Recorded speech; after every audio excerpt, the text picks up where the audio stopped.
Sebelum menonton, jangan lupa like, subscribe, dan tekan tombol lonceng. Selamat menyaksikan. Presiden Joko Widodo memberikan apresiasi kepada seluruh insan pers yang turut mendampingi masyarakat dalam hidup berdemokrasi. Apresiasi tersebut disampaikan Presiden pada acara puncak peringatan Hari Pers Nasional tahun 2024 di Eco-Vention Hall Eco Park Ancol, Jakarta. Tak lupa Presiden juga menyampaikan terima kasih kepada insan pers yang telah mengawal pesta demokrasi 5 tahunan. Pada kesempatan ini, Presiden menyampaikan 2 pesan untuk insan pers di Indonesia. Pertama, ia menekankan pentingnya menjaga integritas pers sebagai pilar demokrasi dengan menyajikan berita berdasarkan fakta yang jelas, bukan asumsi atau rekaan. Selain itu, Presiden mengajak perusahaan pers di Indonesia untuk terus berinovasi dan beradaptasi dengan perubahan zaman serta persaingan global. Dia berharap agar langkah-langkah konkret dan strategis dapat terus dipikirkan demi memperkuat posisi pers Indonesia di tingkat global. Presiden juga menegaskan penghormatan terhadap kebebasan pers, kebebasan berekspresi, dan kebebasan berpendapat di Indonesia. Meski sering menjadi sasaran kritik tajam, Presiden menjelaskan bahwa hal tersebut merupakan bagian dari penghormatan atas kebebasan pers dan demokrasi yang tegak di negeri ini.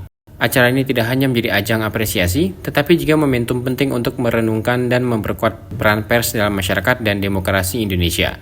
Presiden Jokowi memberikan arahan yang kuat, memberi semangat baru bagi para insan pers untuk terus berkarya demi kemajuan bangsa. Mengucapkan terima kasih kepada seluruh insan pers yang secara konsisten menemani masyarakat dalam kehidupan berdemokrasi. Saya juga berterima kasih kepada pers yang turut mengawal pemilihan umum 2024 yang baru saja kita jalani. Saya juga sering dikritik tajam, ada gambar wajah saya yang unik-unik, yang aneh-aneh di sampul media, di sampul majalah, di media sosial, dan ramai sekali, aneh-aneh, tapi tidak apa-apa, tidak ada masalah buat saya. Tapi cucu saya ada yang komplain. Mbah, manggil saya kan Mbah, wajah Mbah kok jadi digambar jelek banget. Ya, itulah. Ini bagian dari penghormatan saya atas kebebasan pers, kebebasan berekspresi, dan kebebasan berpendapat.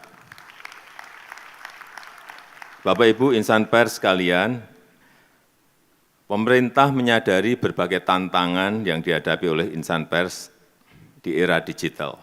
Oleh karena itu, pers terus berupaya oleh sebab itu, pemerintah terus berupaya untuk mendukung ekosistem pers yang adaptif dengan tetap menghormati kebebasan pers. Seperti yang sudah saya sampaikan pada peringatan Hari Pers Nasional tahun lalu, jurnalisme berkualitas dan keberlanjutan industri media konvensional menjadi perhatian penting pemerintah dan ini yang dinanti-nanti. Setelah sekian lama, setelah melalui perdebatan panjang, akhirnya kemarin saya menandatangani peraturan Presiden tentang tanggung jawab platform digital untuk mendukung jurnalisme berkualitas atau yang kita kenal sebagai Perpres Publisher Rights. Prosesnya memang sangat panjang, banyak perbedaan pendapat, dan saya tahu ini melelahkan bagi banyak pihak, sulit sekali menemukan titik temu. Dan sebelum menandatangani, saya juga betul-betul mendengarkan aspirasi dari rekan-rekan pers. Aspirasinya tidak benar-benar bulat, ada perbedaan aspirasi antara media konvensional dengan platform digital. Platform digital besar juga beda aspirasi, dan kita harus timbang-timbang terus implikasinya. Dan setelah mulai ada titik kesepahaman, mulai ada titik temu, ditambah lagi dengan Dewan Pers yang mendesak terus, perwakilan perusahaan pers dan perwakilan asosiasi media juga mendorong terus, akhirnya kemarin saya menaikkan Perpres tersebut. Bapak Ibu yang saya hormati, perlu saya ingatkan tentang semangat awal dari Perpres ini. Kita ingin jurnalisme berkualitas, jurnalisme yang jauh dari konten-konten negatif, jurnalisme yang mengedukasi untuk kemajuan Indonesia.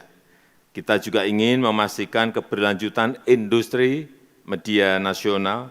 Kita ingin kerjasama yang lebih adil antara perusahaan pers dan platform digital. Kita ingin memberikan kerangka umum yang jelas bagi kerjasama perusahaan pers dan platform digital. Perpres ini sama sekali tidak dimaksudkan untuk mengurangi kebebasan pers. Saya tegaskan bahwa publisher rights lahir dari keinginan dan inisiatif insan pers. Pemerintah tidak sedang mengatur konten pers. Pemerintah mengatur hubungan bisnis antara perusahaan pers dan platform digital dengan semangat untuk meningkatkan jurnalisme yang berkualitas. Kemudian perlu saya ingatkan juga tentang implementasi Perpres ini. Kita masih harus mengantisipasi risiko-risiko yang mungkin terjadi, terutama selama masa transisi implementasi Perpres ini. Baik itu perihal respon dari platform digital dan respon dari masyarakat pengguna layanan. Terhadap perusahaan pers yang saya tahu sedang menghadapi masa-masa sulit di era platform digital ini, pemerintah juga tidak tinggal diam, pemerintah akan terus mencari solusi dan juga kebijakan afirmatif untuk perusahaan pers di dalam negeri. Saya juga meminta Menkominfo agar memprioritaskan belanja iklan pemerintah untuk perusahaan pers. Ini berkali-kali saya sampaikan, minimal untuk bantalan jangka pendek. Memang ini tidak menyelesaikan masalah secara keseluruhan. Perusahaan pers dan kita semua tetap harus memikirkan bagaimana menghadapi transformasi digital ini. Dan kepada rekan-rekan kreator konten yang kabarnya khawatir terhadap Perpres ini, saya sampaikan bahwa Perpres ini tidak berlaku untuk kreator konten. Silahkan dilanjutkan kerjasama yang selama ini sudah berjalan dengan platform digital. Silahkan lanjut terus, karena memang tidak ada masalah. Bapak Ibu insan pers yang saya banggakan, terakhir saya ingin menitip 2 pesan. Pertama, pers harus tetap menjadi salah satu pilar penjaga demokrasi. Pers harus menjadi rumah bersama untuk menjernihkan informasi. Beritakanlah fakta-fakta apa adanya, tapi bukan mengada-ada, bukan asumsi-asumsi, bukan seolah-olah ada. Yang kedua, saya sangat berharap perusahaan pers dapat memikirkan langkah-langkah konkret dan strategis, terus melakukan inovasi agar adaptif dalam merespon perubahan zaman, mampu berdiri tegak secara mandiri di tengah gempuran persaingan global.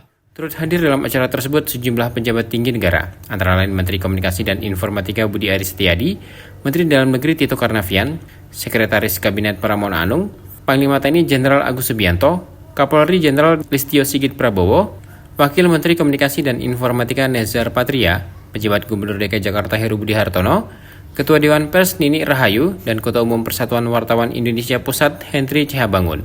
Tim Eljon Media melaporkan.